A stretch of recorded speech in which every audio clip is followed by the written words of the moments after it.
Hello भाई लोग, मैं हूँ फैक्ट भाई। 7 करोड़।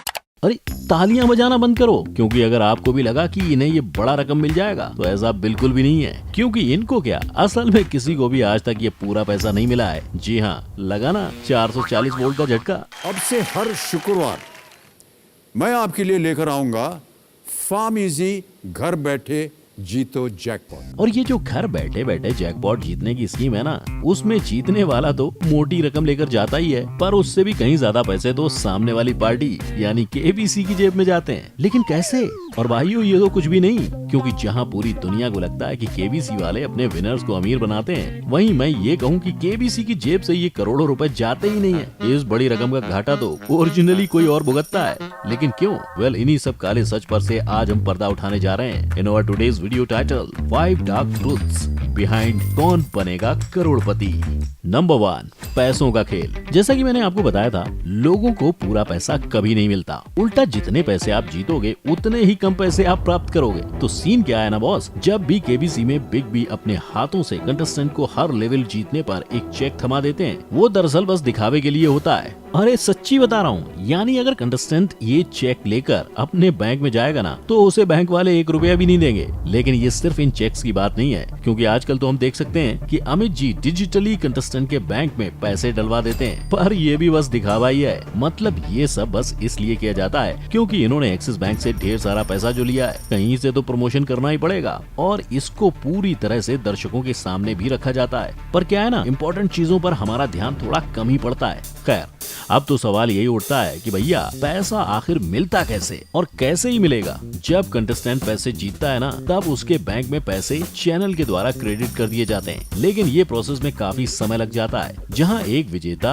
अभिनव पांडे को तो उनकी विनिंग प्राइस पूरे 4 महीने बाद मिली थी। पर ये मेन बात नहीं है। मेन बात तो ये है कि कंटेस्टेंट चाहे कितने भी पैसे क्यों ना जीत जाए, उसे पूरे पैसे घर ले जाने का लाभ कभी भी उठाने को नहीं मिलता। और ऐसा इसलिए क्योंकि अगर कोई इंसान ऑनलाइन या टीवी के कोई गेम शो में पैसा कमाता है, तो उस रकम पर इनकम फ्रॉम अदर सोर्स के हिसाब से 30.9% का टैक्स लगाया जाता है। यानी अगर कोई 1 करोड़ की रकम जीतता है, तो उसे सिर्फ 69,10,000 रुपए घर ले जाने को मिलेंगे। मतलब बाकी का 30.90 लाख यानी 30,90,000 उड़नछू। नंबर 2, केबीसी के विनर की दुखद कहानी। ये भाई साहब जो 5 करोड़ की प्राइज मनी जीतकर करोड़पति बन गए थे, वो आज बन गए हैं रोडपति। ये केबीसी 5 के ग्रैंड प्राइज के विजेता सुशील कुमार हैं, जिन्होंने 5 करोड़ जीतकर केबीसी के इतिहास में अपनी जगह बना ली थी। लेकिन यही पैसा जिसने उन्हें रातों रात स्टार बना दिया था, वही उनके जीवन का सबसे खराब वक्त भी लेकर आया था, जिसके बारे में उन्होंने अपनी जीत के पूरे 10 साल बाद एक फेसबुक पोस्ट के द्वारा पूरी दुनिया के सामने उसको रखा था। और इस पोस्ट के हिसाब से शुरुआत में उनकी एक ऐतिहासिक जीत के कारण देश भर में उन्हें काफी सम्मान और प्यार मिला था,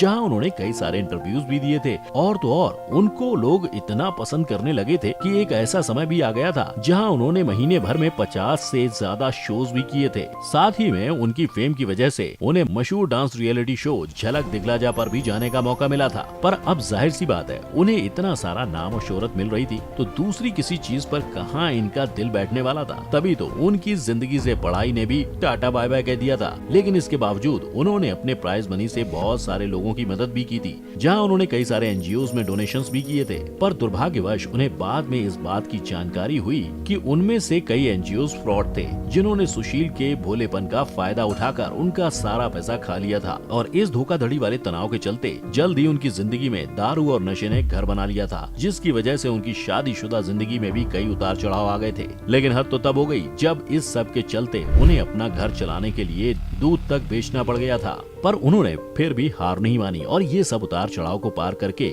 आज ये अपने गांव में ही स्कूल के बच्चों को पढ़ाने का काम करते हैं। यानी ये देखकर एक बात तो साफ दिखाई दे रही है कि चाहे कोई कितने भी पैसे केबीसी में जीत जाए, उसके आगे की जिंदगी कैसी होगी ये पूरी तरह उस पर निर्भर करती है। क्योंकि अगर हम दूसरे विनर्स को देखें तो सब ने अपने विनिंग अमाउंट का इस्तेमाल सही तरह से किया है। जैसे केबीसी 1 की विजेता हर्षवर्धन नवाठे अपनी जीत के बाद यूके के स्कूल से अपनी डिग्री हासिल की और आज वो एक बहुत काबिल जगह पर हैं। या अगर हम उदाहरण लें केबीसी जूनियर के विनर रवि मोहन सैनी का, तो इस 14 साल के बच्चे ने अपने बलबूते पर यूपीएससी की पढ़ाई पूरी की और आज वो अपने देश के लिए काम करते हैं। नंबर 3, इतना सारा पैसा आता कहां से है? वैसे आपको जान के खुशी होगी शायद ना हो, पर विजेता को पैसे देने का काम सिर्फ केवीसी वाले नहीं करते हैं, यानी सारे पैसे उनके पॉकेट से नहीं जाते हैं। तो भाई कौन इतना दरिया दिल है जो ऐसे ही लोगों को फ्री में पैसे बांट रहा है? अब इसका चक्कर कुछ ऐसा है ना कि केबीसी ने भी हमारी तुम्हारी तरह खुद पर इंश्योरेंस निकलवा के रखा हुआ है, ताकि अगर कभी दुर्भाग्यवश केबीसी के सेट पर कोई अनहोनी घट जाती है, जैसे कहीं आग लग जाती है या भूकंप के कारण कोई डैमेज आ जाए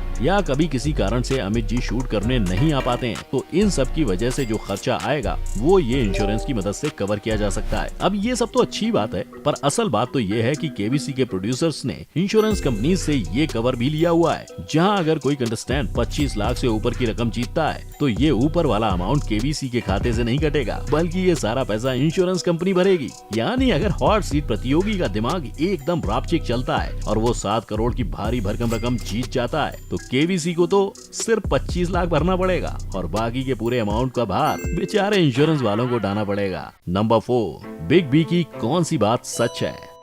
वैसे अब देखो, टीवी पर शो चला रहे हैं तो थोड़ा थोड़ा तो स्क्रिप्टेड होगा ही, लेकिन सवाल ये है कि आखिर किस हद तक सब फेक होता है। अब इस पिक्चर का सीन कुछ ऐसा है कि हमारे बिग बी केबीसी के हर एपिसोड में जो मस्त मस्त बातें करते हैं ना, दरअसल वो सारी बातें उनके मन से निकले हुए शब्द नहीं होते हैं, बल्कि रियलिटी तो ये है जैसे हर रियलिटी शो या लाइव शो में होता है, वैसे ही यहाँ पर प्रॉम्प्टर्स लगे होते हैं, जहाँ एक छोटी सी स्क्रीन पर बिग बी के सारे लाइन्स लिखे हुए होते हैं, जिसे पढ़ पढ़ कर ही ये सालों से दर्शकों को इतने बढ़िया एपिसोड्स देते आ रहे हैं। लेकिन बस इतना ही नहीं, कुछ सूत्रों से ये जानकारी भी हासिल हुई है कि जो हर एपिसोड के पहले हॉट सीट पर बैठे कंटेस्टेंट की जीवन गाथा बताते हैं ना, वो सब कुछ हद तक फेक होता है, जहां उनके परिवार वाले भी असली नहीं होते हैं। पर अब इस बात पर हमें विश्वास करना चाहिए या नहीं, उस पर थोड़ा डाउट है, क्योंकि पास कंटेस्टेंट की माने तो उनके हिसाब से केबीसी वाले कोई भी गड़बड़ घोटाला नहीं करते हैं, ना ही शो में किसी तरह की स्क्रिप्टिंग की जाती है। उल्टा अगर उनकी माने तो उनको अपने हिसाब से बोलने का पूरा मौका दिया जाता है और सब कुछ रियल ही होता है।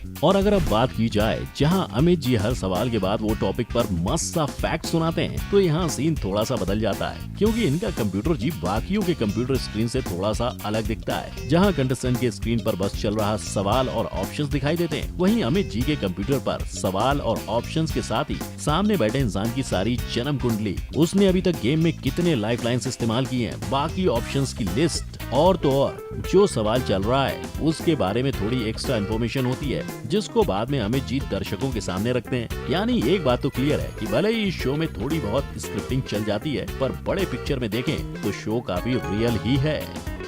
नंबर 5, घर बैठे जीतो जैकपॉट का रियल स्कीम। हम भारतीयों के सामने अगर फ्री में जहर भी दे देंगे ना, तो भी हम खुशी खुशी ले लेंगे, और ये तो फिर पैसा है। और इसी विचार का फुल ऑन सहारा और फायदा केबीसी वाले उठा रहे हैं, जहां इन्होंने अपनी अलग स्कीम निकाली हुई है, जिसमें घर बैठे बैठे बच्चों के टेक्स्ट बुक के सवालों से भी आसान सवालों का सही जवाब देने पर लोग लाखों की धनराशि जीत सकते हैं। अब देखो, कोई तुम्हें ऐसे चिंदी विंदी सवाल पूछेगा तो जाहिर सी बात है तुम्हें भी जवाब देने का मन कर जाएगा, और तुम ऐसे अकेले इंसान तो हो नहीं जिसमें ऐसी वाली फीलिंग आएगी। तभी तो SMS के द्वारा देश भर से लोग इस कॉन्टेस्ट में भाग लेते हैं, और कोई कोई तो अलग अलग फोन से मैसेज करते हैं, जिससे उनके जीतने के चांस बढ़ जाते हैं। पर इन्हीं हजारों मैसेजेस के कारण होता ये है कि जो सिम कार्ड की कंपनी है, उनके डेटा में ट्रैफिक जैम हो जाता है, और यही ट्रैफिक जैम की वजह से वो लोग लाखों में नोट छाप लेते हैं। अब देखो, एक आदमी के एक मैसेज से अगर 1 रुपया भी कटता होगा, तो वैसे ही लाखों लोगों के एक एक करके पैसे कटते हैं। तो आप ही सोच लो सिम कार्ड की कंपनी कितना कमा लेती है। वैसे अब इतना आसान सवाल होता है कि लाखों लोगों के जवाब सही ही होते हैं, तभी तो विजेता चुनने का काम कोई इंसान नहीं बल्कि डिजिटल सिस्टम ही करता है। और आपने अगर ध्यान दिया होगा तो विनर्स हमेशा देश के अलग अलग कोने से चुने जाते हैं, जिससे लोगों को अपने जीतने के चांस दिखते रहें और वो मैसेज करते रहें। अब ये सारे राज की बातें जानकर आपको क्या लगता है, इन सब में से कौन सी बात सच है और कौन सी बात को इग्नोर करना ही बेस्ट होगा? नीचे कमेंट में मुझे अपनी राय जरूर बताना, और ये भी बता दो इन सब डार्क ट्रूथ में से आपको कौन से सच ने सबसे ज्यादा चौंकाया और कौन सी बात आपको पहले से ही पता थी। उसके साथ ही वीडियो को लाइक और लोगों में शेयर जरूर करना, और अगर ऐसी मजेदार वीडियोस देखते रहना चाहते हो तो जल्दी से चैनल को सब्सक्राइब करके साइड वाले बेल आइकन को भी हिट कर देना। जय हिंद।